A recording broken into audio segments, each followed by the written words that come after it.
we live in an imperfect world. We live in a world that is falling. And sometimes, or definitely, our outcomes are always not going to reflect our inputs or investments. Welcome to Weekly Manna from APOSA-UCC. Stay tuned as we bring you a powerful word of God, specially cooked from heaven. Yeah, I agree. And this is another reason why many become frustrated and disappointed with God.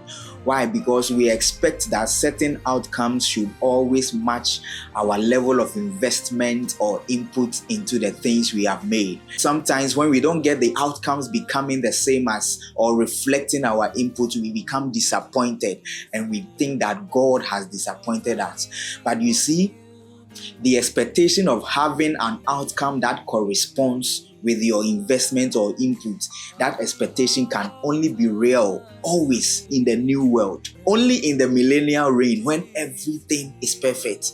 But for now, we live in an imperfect world. We live in a world that is falling.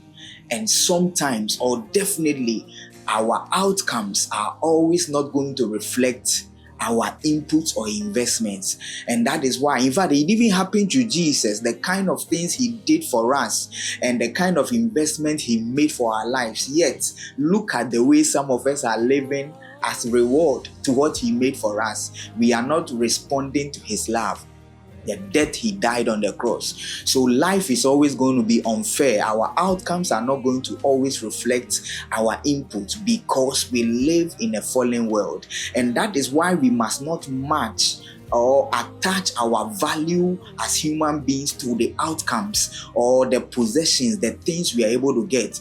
That is why we must not match or define God and God's power and his ability with the outcomes of life, because sometimes they don't always reflect what we are and who God is. So you see, today I want you to release control and surrender the outcomes. Once you are living purposefully to God's glory and you are living according to his plan, surrender the outcomes.